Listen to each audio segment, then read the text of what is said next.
English మాట్లాడడానికి భయపడుతున్నారా? అయితే మీకోసమే ఈ స్పోకెన్ ఇంగ్లీష్ క్లాసెస్. వెంటనే కాల్ చేసి జాయిన్ అవ్వండి.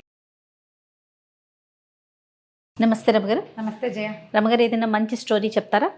ఆకతాయి కథ చెప్తాం.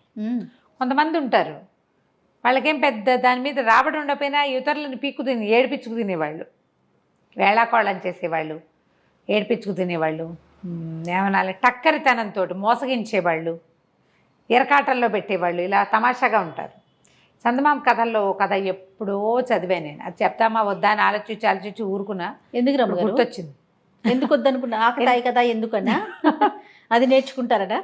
ఏమోలే, ఏమిటో. ఇప్పుడు ఏంటంటే మనం ఖలీఫా కథలు చెప్తున్నాము, చైనా జానపద కథలు అలాంటివి చెప్తే ఫ్రాన్స్ జానపద కథలు మీరు ఇలాంటివి చెప్తారేంటి? అలాంటి భావాలు వస్తున్నాయి. కథలు వెతకలేక చచ్చిపోతున్నాను నేను. కథల్లో కూడా ఇలాంటి భావాలు ఉంటాయి. భావాలకి తక్కువే ఉండదు, మనకి చాలా ఉంటాయి. కథ కాదా ఇంపార్టెంట్? కథ ఒకటే ఎందుకు అవుతుంది జయ? అట్లా అంటే పలానా స్టోరీలే చెప్పాలని అలా గిరిగీసుకుని కూర్చుంటే ఇన్ని స్టోరీలు ఎలా చెప్పగలుగుతామండి? కొన్ని వేల స్టోరీస్ కదా. అవన్నీ ప్రశ్నలు మీరు వేయకూడదు, మేము ఇలాగే అంటాం. అంతేనా? మేమంతే. ఏదైనా చెప్పగానే మీరు గాజులు వేసుకోలేదు, మీ మెడలో మంగళసూత్రాలు ఉన్నాయా, బొట్టు పెట్టుకోలేదు, వాళ్ళు మేకప్ చేసుకున్నారు ఎందుకు, అలాంటివి అడుగుతారు. అంటే అలా ఒక ఉద్రేకం వస్తుంది. మరి అలాంటప్పుడు మీరు ఇలాంటి పిచ్చి పిచ్చి వేరే కథలు చెప్పవకండి. అలాంటివి కూడా వచ్చినా సరే ఇంకా కథలు లేవు, నాకు దొరికింది కదా చెప్తా అంతే. కాదురమ్మ గారు, మనం తాగే నీరు కానీ పీల్చే గారి కానీ మనది అని రాస్తుంటుందా అండి? అలా ఉండదు. కానీ ఇట్లాగే ఆలోచించలేకపోతే ఎట్లా రమ్మగారు? ఫార్వర్డ్గా ఆలోచించొద్దా కదా? మంచి విషయమా పోని, అది వినటం వల్ల మనకు సంతోషం వచ్చిందా, దానివల్ల మోరల్ తీసుకోండి, తీసుకోకపోనివ్వండి. మోరల్స్ పక్కన పెట్టు, కాలక్షేపం ఒక మంచి విషయం కదా. దాంట్లో కూడా ఇలా రూల్స్ అండ్ రెగ్యులేషన్స్ పెట్టుకుంటే చేసే వాళ్ళకి చెప్పే వాళ్ళకి చాలా ఇబ్బంది ఉంటుందండి. కష్టమే కొంచెం. అప్పుడప్పుడు కాస్త నేను దీన్ని ఫేస్ చేస్తున్నాను. నాకు పర్సనల్ మెసేజెస్ వచ్చేస్తుంటాయి, మీరు ఇలాంటివి చెప్పకండి, ఫలానా స్టోరీసే చెప్పాలి. సరే, టిల్ అనేవాడు ఒకటి పేరు. ఇదేంటంటే మన దగ్గర ఒక కెమెరామెన్ ఉన్నాడండి, టిల్లు. మన డీజే టిల్లు ఉన్నాడు కదా, అలాగా. ఈ టిల్ ఏంటంటే జర్మనీ కథ. ఇది ఒక పేద సామాన్య కుటుంబంలో పుట్టాడు. చిన్నప్పటి నుంచి చిలిపివాడు, ఏదో ఒక కొంటె పని చేసేవాడు, అల్లరి చేసేవాడు. ఎవరి పైనుంచి దూకుతారో వాళ్ళకి అదేదో దొరుకుతుందని పిల్లల మధ్య పందాలు పెట్టి వాడు మాత్రం దూకేవాడు కాదు, అందరూ దూకేవాళ్ళు. చిన్నప్పుడు ఒకటి చెప్తుండేవాళ్ళు, ముక్కు కొక్కితే ఆంజనేయ స్వామి కనిపిస్తాడు. అందరి పిల్లలందరికీ ముక్కు మీద పుళ్ళే 108 సార్లు గోకాలి. తర్వాత ఏమవుతుంది, ముక్కు మీద ఇక్కడ దూలం మీద పల్చగా ఉంటుంది కదా స్కిన్, అందరి పిల్లలకి ముక్కు మీద పుళ్ళు ఉండేవి. అసలు ఎవడు చెప్పాడో వాడు చచ్చినా గోక్కునేవాడు కాదు. వీడు కూడా అలాంటి వాడు అన్నమాట. అయితే ఇదేంటంటే పాపం తండ్రి చనిపోయాడు. వాళ్ళమ్మ ఇంట్లో ఉన్నవి ఏమన్నవి అవి ఇవి పెట్టి ఎటాగొటా సంసారం నడిపింది. ఓ రోజు కూర్చుని ఏడుస్తూ కూర్చుంది. నువ్వు ఎందుకు పనికిరావురా, ఏం పని చేయవు, నీకు ఆటకాయితనము ఆటకాయితనము అల్లరి కొంటెతనము తప్ప, సోమరిపోతువు నువ్వు. 10 రూపాయలు తేలేవు, 10 రోజులు అన్నం గడపలేవు, మీ నాన్న సంపాదించి పెట్టిన తినేసాం, ఆయన కొనిపెట్టినవి మింగేసాం, అన్నీ అయిపోయినాయి, నువ్వు నేను మిగిలాం, ఈ పూరు గుడిసె ఒకటి ఉంది మనకి అనేసరికల్లా అమ్మాట ఏడబాకే, నీకేం కావాలి, డబ్బులే కదా, తిండి అంతేగా, నేను చూస్తాలే అన్నాడు. వీళ్ళు ఊరిలో ఒక ఊరికి చివరగా ఉన్నారు. ఆ ఊర్లో రెండో చివరి వైపుకి ఉన్నటువంటి ఒక బజార్లలో పెద్ద పెద్ద రొట్టెల దుకాణాలు అవి ఉన్నాయి. వీడు మంచి పైలా పచ్చీస్గా కొట్లోకి వెళ్ళాడు. సాధారణంగా బిక్కుబిక్కుమంటూ బిక్కమొహాలు పెట్టుకుని ఉన్న వాళ్ళని చూస్తే జనాలు పసిగడతారు. కాన్ఫిడెంట్గా ఉండేవాడిని చూసి జబర్దస్త్గా లోపలికి వచ్చినవాడు, చేతులు ఆడిచ్చేసేవాడు, చకచకా తలకాయ అటు ఇటు తిప్పేవాడుని నమ్ముతారు. అవును, కాన్ఫిడెన్స్ కావాలి జనాలకి. వాడి దగ్గర డబ్బులు ఉన్నాయో లేదో కాదు ముందు కావాల్సింది. బిక్కమొహం వేసుకుని భయంగా చూస్తున్నాడు, అసలు నీ దగ్గర డబ్బులు ఉన్నాయా అని అడుగుతారు. ఈ జబర్దస్త్గా వచ్చేవాడిని ఎవడు ఏమడగాడు. లోపలికి వెళ్ళి మా అయ్యగారు ఇది రెండో చివర బస చేశారు, కమ్మటి తీయటి చక్కటి రొట్టెలు కావాలి, చాలామంది ఉన్నాం అని చెప్పి బంగారు కాసుకి సరిపడా రొట్టెలు ఇచ్చి పంపించు నాతో మనిషి, నేను అవన్నీ మోసుకెళ్ళలేనన్నాడు. పెద్ద తట్ట నిండా వస్తాయి, మనిషిని ఇచ్చి పంపించు, కాసు వాడికి ఇచ్చి పంపిస్తా. బాగుందిగా. షాపు వాళ్ళకి అలా అలవాటే, మొత్తం సరుకు మోసుకెళ్తే షాప్ అబ్బాయి డబ్బులు పుచ్చుకొచ్చేస్తాడు. సరే, ఆ కుర్రాడు షాపులో ఒక అతను ఉన్నాడు, మరీ కుర్రాడు ఏం కాదు, పెద్దవాడు. బుట్ట తట్ట నెట్టి మీద పెట్టుకుని నడుస్తుంటే ఈ టిల్ అన్నాడు, ఏ సరిగ్గా పట్టుకో, ఒరిగిపోతోంది, పడిపోతాయేమో రొట్టెలు, అసలే మా అయ్యగారు ఒప్పుకోరు కింద పడితే రొట్టెలు అన్నాడు. అతను వాడు బాగానే నడుస్తున్నాడు. ఒరిగానా అని ఇలా చూసుకున్నాడు. చూడంగానే ఒక రొట్టె జర్రుమని జారి కింద పడిపోయి. రొట్టె అంటే అవేమిటి, బన్నులు, బన్స్ అంతంత ఉంటాయి, ఇట్లా కొంచెం దెబ్బరొట్టెలు లాంటివి. పడిపోయి పడంగానే గట్టిగా అరిచాడు ఈ టిల్లు. అయ్యో అయ్యో ఇంకేముంది, కింద పడేసేసావు, ఓ పని చెయ్యి, నేను ఇక్కడ నుంచుట, ఈ రొట్టె పుచ్చుకుని షాప్కి వెళ్ళిపో, అది అక్కడ పెట్టి మీరు ఎవరన్నా తిందురు కానీ, కింద పడిన రొట్టె మా అయ్యగారు తినరు, ఆయన గొప్పతనాన్ని చాలా తక్కువ, ఇంకో రొట్టె పుచ్చుకురా, నేను ఇక్కడే నుంచుట అన్నాడు. ఇంత బరువున్న తట్ట వాడేం చేసుకుంటాడని వీడు నాదే తప్పు అనుకున్నాడు. ఆ బుట్టలు మోసే అతను గబగబా నడుచుకుంటూ పోయాడు. అతను అటు తిరగంగానే ఈ బుట్టను నెత్తి మీద పెట్టుకుని పరిగెత్తేసాడు. వాళ్ళ అమ్మకి తీసుకెళ్ళి చూపించాడు. అమ్మ చూసావా, తియ్యటి రొట్టెలే, వెన్నబూసినవి, పంచదార జల్లేరు, ఎన్ని రోజులో వస్తాయి, హాయిగా తిందాం, మనకు కావాల్సిన రొట్టెలే కదా. ఆ ప్రాంతంలో రొట్టెలే తినేవాళ్ళు. ఏదో కాస్త అవి ఇవి బియ్యంతో పల్చగా జావ లాంటిది కాచుకునేవాళ్ళు. ఆ మాత్రం బియ్యం ఉన్నాయి, రొట్టెలు కావాలి ప్రధానంగా. 10 రోజులు గడిస్తే వాళ్ళమ్మ 10 రోజులు అవ్వగానే, ఒరే నువ్వు తెచ్చిన బుట్టెడు ఎన్నాళ్ళు వస్తాయిరా, రొట్టెలు కాస్త అయ్యే పోయినాయి, మళ్ళీ ఇది మొదలెట్టేమో, మళ్ళీ మొదటికి వచ్చాం మనం అని తిట్టిపోతుంది. అంతే కదా, ఎవరి దగ్గరైనా పని చేస్తాలేవే అన్నాడు. అయితే ఏమైంది, ఒక రొట్టెల కర్మాగారంలో చేరాడు. అది రొట్టెలు చేసే బేకరీ. అయితే ఆయన సాయంకాలం అయ్యేసరికి వీడికో 4 రొట్టెలు చేతిలో పెట్టేవాడు. డబ్బులు ఇవ్వాలి, ఇంకా డబ్బులు ఇవ్వాల, ఏ రోజుకి ఆ రోజు కూలీ ఉంటుంది. అయితే 2 రోజులు పనిచేశాడు. 3వ రోజున ఆయన్ని ఎవరో పిలిచారు. ఒరే నాయనా, నేను వెళ్ళొస్తాను, ఈ లోపల నువ్వు కాలుస్తావా అన్నాడు. ఏం కాల్చమంటారు అన్నాడు. ఏం కాలుస్తావురా, గుడ్లగూబలు కోతులును వాటిని కాలుస్తావా, రొట్టెలు కాల్చు, పింజారి వెదవా, బుద్ధి లేదు నీకు అని కేకలేసి వెళ్ళిపోయాడు. వీడేం చేశాడు, ఆ మొత్తం మైదా పిండి అంతా చక్కగా నున్నగా చేసి, రొట్టెలు గుండ్రంగా చేయాలి కదా, ఒకటేమో గుడ్లగూబ ఆకారంలో, ఒకటేమో కోతాకారంలో చొప్పున ఇన్ని గుడ్లగూబలు ఇన్ని కోతులు చేసి అక్కడ పెట్టాడు. చేసి అవన్నీ కాల్చేసాడు.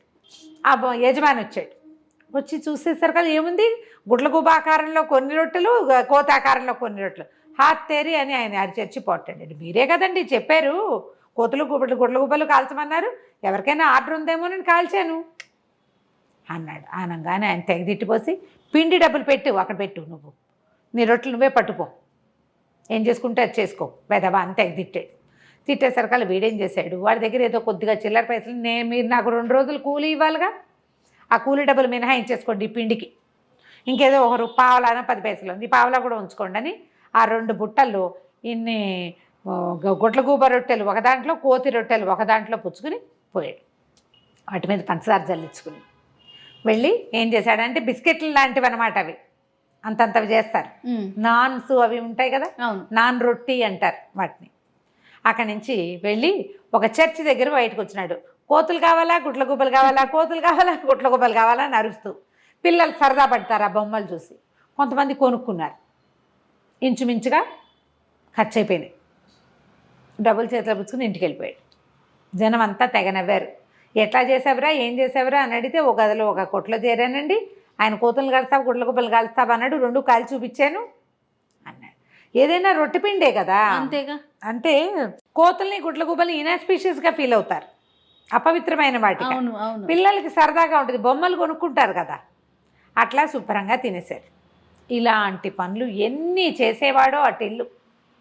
సరే, క్రమంగా కొంచెం పెద్దవాడయ్యాడు. జనాలు గుర్తుపట్టారు వీడిని, వీడు కొంటేవాడు, ఇలాగే ఏదో చేస్తాడు, ఎప్పటికప్పుడు ఇంతే పని చేస్తాడని. ఈ టిల్లుకి ఏ పని చేతకపోయినా ఇలాగే జనాల్ని మోసం చేసి ఎట్లాగొట్లా ఓ గుర్రం కొనుక్కున్నాడు. ఆ గుర్రం మీద తిరుగుతూ ఇట్లాగే జనాల్ని ఏడిపించుకు తింటుండేవాడు. ఓసారి ఆ గుర్రం వేసుకుని తిరుగుతుంటే ఒక పాల కేంద్రం లాంటిది ఒకటి కనపడింది. అక్కడ చాలామంది ఆడవాళ్ళు పాలు పోస్తున్నారు. పోస్తుంటే వీడేం చేశాడు, ఓ గంగాళం కొనుక్కొచ్చాడు. కొనుక్కొచ్చి అక్కడ పెట్టి, ఈ గంగాళం నిండేదాకా పాలు పోయండి, మీకు డబల్ ఇస్తానన్నాడు. వచ్చిన ప్రతి వాళ్ళు గంగాళం నిండా పాలు పోసేశారు. పాలు పోసేసాక ఇతను అన్నాడు, వచ్చే వారం వచ్చి డబ్బులు తీసుకెళ్ళండి అనేసరికి వాళ్ళంతా పోట్టాడారు. డబ్బులు కావాలి. అయితే మీ పాలు మీరు పట్టుకోండి. ఎవరి పాలు వాళ్ళు పట్టుకుపోవాలంటే లైన్గా ట్యాప్ కింద నిలబడ్డట్టు ఎందుకు నిలబడతారు, జనాలు తొక్కిసలాటై సగం పాలు కిందే పోయినాయి. అయ్యో, అక్కడంతా జనాలు చుట్టూతా చేరి సరదా చూస్తున్న వాళ్ళంతా చూస్తూ ఉండగానే ఇటిల్లు కాస్త వెళ్ళిపోయాడు. ఇట్లాంటి పనులు చేసేవాడు అనమాట. అయితే ఏమైంది, క్రమంగా అలా ఇలాంటి పనులే చేస్తుండేవాడు. అయితే కొన్ని రోజులకి ఏమైంది, ఏమి డబ్బులు మిగల్లా అతని దగ్గర. వాళ్ళ అమ్మాయి చచ్చిపోయింది, ఈ గుర్రం ఒకటే ఉంది. గుర్రాన్ని అమ్మేయాలనుకున్నాడు. గుర్రాన్నేమో అమ్మడం ఇష్టం లేదు, అమ్మపోతే బండి నడిచేలాగా లేదు. అక్కడి నుంచి ఏం చేశాడు ఆలోచిద్దామని ఒక కొట్టంలో గుర్రాన్ని కట్టేశాడు. కట్టేసి బయట బూట్ డ్రెస్ పెట్టాడు. నా దగ్గర ఒక అత్యద్భుతమైన గుర్రం ఉంది, తల ఉండే చోట తోక, తోక ఉండే చోట తల ఉన్నాయి. దానికి తల ఉండాల్సిన చోట తోక ఉంది, తోక ఉండాల్సిన చోట తల ఉంది. బ్రహ్మాండంగా పరిగెడుతుంది, మామూలుది కాదు అది. చూడదలుచుకున్న వాళ్ళు తలా ఒక రాకాసు ఇవ్వండి అని పెట్టాడు. గుర్రం కనపట్ల, అందరు సందులో నుంచి చూస్తున్నారు, కనిపించట్లే. అదంతా పకడ్బందీగా కట్టేస్తుంది. సరే ఏముంది, జనాలు రాకాసే కదా, బోళ్ళంతమంది రాకాసులు ఇచ్చారు, జేబులు నిండిపోయినాయి. టడా అని పెద్ద మ్యూజిక్ పెట్టి ఆ గుర్రాన్ని బయటికి తీసుకొచ్చాడు. చూస్తే అందరూ ఇదేంటి మామూలుగానే ఉంది కదా అన్నారు. మెళ్ళో కట్టి ఉండాల్సిన తాడుని తోక దగ్గర కట్టాడు. చూసుకోండి వింత గుర్రం. జనాలంతా పగలబడి నవ్వారు. రాకాసులు ఇచ్చిన వాళ్ళు కాసు కోసం ఏం పోట్లాడతారు, అదే కదా. కొన్నాళ్ళకి డబ్బులు వచ్చేసినాయి. ఇలా ఎన్ని కోతి పనులో చేసేవాడు. ఒకసారి ఏమైంది, ఇతను ఒక నగరంలో నుంచి లోపలికి వెళ్తుంటే ఒక 12 మంది బిచ్చగాళ్ళు కూర్చున్నారు. వాళ్ళు పాపం చాలా బాధపడుతుంటారు. బిచ్చగాళ్ళు అంటే ఏంటి, గుడ్డివాళ్ళు, అందరూ గుడ్డివాళ్ళే. వాళ్ళు ఎవరో ఒకళ్ళ సహాయంతో అక్కడికి వచ్చి కూర్చుంటారు, సాయంకాలం మెల్లిగా వెళ్ళిపోతారు. ఈయన అన్నాడు వాళ్ళ దగ్గరికి, నేను మీ అందరికీ తలా ఒక బంగారు కాసు ఇస్తా. 12 మందికి 12 కాసులు. చక్కగా ఊళ్ళో సత్రం ఉంది కదా, వాళ్ళ ఒక వారం రోజుల పాటు మీరు హాయిగా తిని పడుకుని విశ్రాంతి తీసుకోండి. అంటే బాబాయ్య నువ్వు ఎంత గొప్పవాడివి, ఎంత దానపరుడివి అని వాళ్ళంతా సంతోషించారు. ఒట్టిగా వెళ్ళి అక్కడ పడుకుంటామంటే ఆయన ఒప్పుకోడు. బంగారు కాసులు ఉన్నాయి కదా, సరే ఇదిగోండి 12 కాసులు అన్నాడు. ఈ 12 మంది ఏమనుకున్నారు, తమలో ఎవరో ఒకడు 12 కాసులు తీసుకున్నారనుకున్నారు. ఎవ్వరికీ ఇవ్వలే అతను, ఇవ్వకుండా వెళ్ళిపోయాడు. వీళ్ళు తమ దగ్గర బంగారు కాసులు ఉన్నాయన్న దిలాసాతోటి ఊళ్ళో నగరంలోకి వెళ్ళిపోయి, నగరంలో ఒక పేరెన్నిక గన్న సత్రం, అక్కడ చాలా పెద్దది, స్నానశాలలు ఉన్నాయి, లోపల ఎంతో చక్కటి భోజనం దొరుకుతుంది, హాయిగా విశ్రాంతి తీసుకోవడానికి ఎంత బాగుంటుందో వాళ్ళ దగ్గర. అందులోకి పోయేసరికి ఇదేమన్నా ధర్మసత్రం అనుకున్నారని సత్రం యజమాని వీళ్ళని అదిలించాడు. ధర్మసత్రం ఏంటి, ధర్మసత్రం అని మేము అనుకోలేదు, మాకు తెలుసు ఇది పెయిడ్ సత్రం అని. మా దగ్గర 12 బంగారు కాసులు ఉన్నాయి, ఒక్కొక్కళ్ళు ఒక బంగారు కాసు ఇస్తాం. ఎన్ని రోజులు ఉంచుకుంటామంటే వారం రోజులు ఉంచుకుంటాను అన్నాడు. ఒక కాసుకి 1 వీక్. హాయిగా వారం రోజులు సుఖంగా ఉన్నారు వీళ్ళు. వారం అయ్యేసరికల్లా వాడికి వారం అయిపోయింది, నా డబ్బులు ఇచ్చి కదలండి అన్నారు. అలాగే తీసుకో అన్నారు. తీసుకో అంటున్నారు. ఇందులో వీళ్ళలో ఒకడన్నాడు, ఒరే బంగారు కాసులు ఎవరున్నాయో ఈయనకి ఇవ్వండిరా అన్నాడు. నా దగ్గర లేవంటే నా దగ్గర లేవన్నారు. అప్పుడు వీళ్ళకి అర్థమైంది బంగారు కాసులు ఎవ్వరికీ ఇవ్వబడలేదు. అక్కడి నుంచి గట్టిగా అరిచి అతను ఏం చేశాడు, వీళ్ళందరినీ బందిఖానాల్లో పెట్టాడు. ఆ బయటే ఉంది ఒక దీంట్లో, అందులో వేసి తలపేసేసాడు చీకటి కొట్లో. టిల్లు మాత్రం వీళ్ళ మీద దృష్టి పెట్టుకుని ఉన్నాడు, గమనిస్తున్నాడు. వచ్చి ఏమిటయ్యా భలేవాడివి, పాపం వాళ్ళకి ఎవరో ధర్మాత్మలో సహాయం చేస్తారని వచ్చారు, ఒక వారం రోజులు ఉంచుకున్న వాళ్ళని ఏం చేసుకుంటావు కబోది వాళ్ళని పెట్టుకుని అంటే, మరి నేనేం చేయనండి, నా నష్టం ఎవరు పూడుస్తారంటే, ఆ మాత్రం దానం చేసే ధర్మాత్ములు లేరు, ఉన్నారు బ్రహ్మాండమైన వాళ్ళు, ఎంతమంది ఎంతో అద్భుతమైన వాళ్ళు ఉన్నారు. కావాలంటే మీ ఆవిడని నాతో పంపించు, నేను ఆ దానం ఇచ్చేవాడిని ఎవరినైనా చూస్తా అంటే సరేనన్నాడు. సరే అంటే ఇతను ముందెళ్ళి ఒక మత గురువు దగ్గరికి వెళ్ళి, అయ్యా ఒక అభాగ్యుడికి సైతాన్ సోకింది, దాన్ని వదలగొట్టాలండి మీరు అంటే, తప్పకుండా నాయన, దానికి అభాగ్యులకు సహాయం చేయటమే కదా మతాధికారులది పరిస్థితి, మేము అదే కదా చేస్తాం, తీసుకురా వీలు వెంబడి అన్నాడు. ఈయన పోయి మన టిల్లు వెళ్ళి ఆ సత్రం అధికారి దగ్గరికి వెళ్ళి, మీ ఆవిడని పంపించు, నేను డబ్బిచ్చే మహానుభావుడిని సెలెక్ట్ చేశాను అన్నాడు. ఈవిని వెంబడి పెట్టుకెళ్ళి అక్కడికి చెప్పాడనమాట. నేను చెప్పిన ఆయన తాలూకు భార్య ఏంటంటే, అమ్మ తప్పకుండా అతను కోరిన సహాయం నేను చేస్తానమ్మా అన్నాడు. అంటే ఈవిడేమనుకుంది, ఓహో సహాయం చేస్తానన్నాడుగా, అందుకని ఇంటికి వెళ్ళి ఆ సత్రం అధికారితో చెప్పింది భర్తతోటి, ఏమండి వాళ్ళని వదిలేయండి, పాపం మతాధికారి సహాయం చేస్తానన్నాడండి, డబ్బులు ఆయన ఇచ్చేస్తాడు, గుడ్డివాళ్ళకి పాపం ఎందుకు, ముసలివాళ్ళు గుడ్డివాళ్ళు వదిలేయండి అంటే, అమ్మాయి వారం రోజులు హాయిగా జీవించిన గుడ్డివాళ్ళు తమకి దానం చేసిన వాడిని ఎవరినో శతాయువుగా దీవించి వాళ్ళ దారిని వాళ్ళు పోయారు, ఎక్కడికో వెళ్ళిపోతారు ముష్టడుకోవడానికి. సరే రెండో రోజున సత్రం అధికారి పనులన్నీ చక్కబెట్టుకుని మతాధికారి దగ్గరికి వెళ్ళాడు. వెళ్తే ఇద్దరు కాసేపు డిస్కషన్ చేశాక ఆయనకు అర్థమైంది, తనకి సైతాన్ వదలగొట్టడానికి మాట్లాడి పెట్టారు తప్పిస్తే తనకి డబ్బు ఇవ్వడానికి కాదు అని జనానికి తెలిసింది. అందరూ నవ్వి కేకలేసి ఎక్కిరించుకుని ఇలా సరదా పడేవాళ్ళు అనమాట. కొన్నాళ్ళు ఇలా గడిచాక మొత్తానికి ఇతన్ని పట్టేసుకున్నారు, అధికారులందరూ పట్టుకున్నారు. ఏంటి ఇతను అందరినీ మోసం చేస్తాడు, ఇందులో పెద్ద పెద్ద మోసాలు ఏం లేవు, ఒక మాదిరి మోసం కానీ చేస్తాడు. పట్టుకున్నాక ఏం చేశారు, టిల్లుని ఉరిదీస్తామన్నారు, శిక్షలు పడ్డాయి. ఇలా మోసం చేసిన వాళ్ళకి ఉరి శిక్ష ఉంది ఆ ఊళ్ళో, ఉరి శిక్ష వేస్తామని మొత్తం జనం అంతా చేరారు. వాళ్ళలో కొంతమందికి వీడికి ఉరి శిక్ష వేయడం ఇష్టం లేదు, వాడి వల్ల సరదాగా మంచిది, ఎప్పటికప్పుడు ఇలాంటి సంఘటనలు చెప్పుకుని నవ్వుకోవడానికి బాగుంటాయి. అందరూ నుంచున్నారు. నుంచుంటే సరే ఇతనికి ఊరేస్తుంటే ఆఖరి కోరిక చెప్పమన్నారు. టిల్లు అన్నాడు, ఇంతమంది వచ్చారు కాదండి, నా వల్ల ప్రభుత్వానికి ఇంత ఖర్చు అవ్వాలా చెప్పండి, ఓ వజ్రస్థానం, ఓ ఊరేసేవాడు, వాడికి డబ్బులు ఇవ్వాలి, ఇది ఓ కొత్త తాడు, ఇవన్నీ ఎందుకండి వేస్ట్ అనవసరంగా, ఓ పాత తాడు తెప్పించండి అనేసరికి అధికారులకు ఏమనిపించింది, వీడు ఏదో ఖర్చు తప్పిస్తానంటున్నాడే. ఊరేసేటప్పుడు కూడా మళ్ళీ అధికారులు ఆలోచించారు. వాడు చెప్తున్నాడు ఒక ఐడియా, వాడు అలా కన్విన్సింగ్గా చెప్పగలడు అనమాట. వాడు ఏదో ఐడియా చెప్తానంటున్నాడని వాళ్ళు కొంచెం ఆలోచించుకొని సరే అన్నారు. అక్కడి నుంచి వాడిని దింపారు. ఊరు వేసేవాడికి జీతం ఇవ్వాలి, ఈ పని చేస్తుంది, వాడు నెలకి ఇన్నని వేస్తాడు, ఆ వేసిన దానికి ఆ అకౌంట్ నుంచి వీడిని తీసేయచ్చు.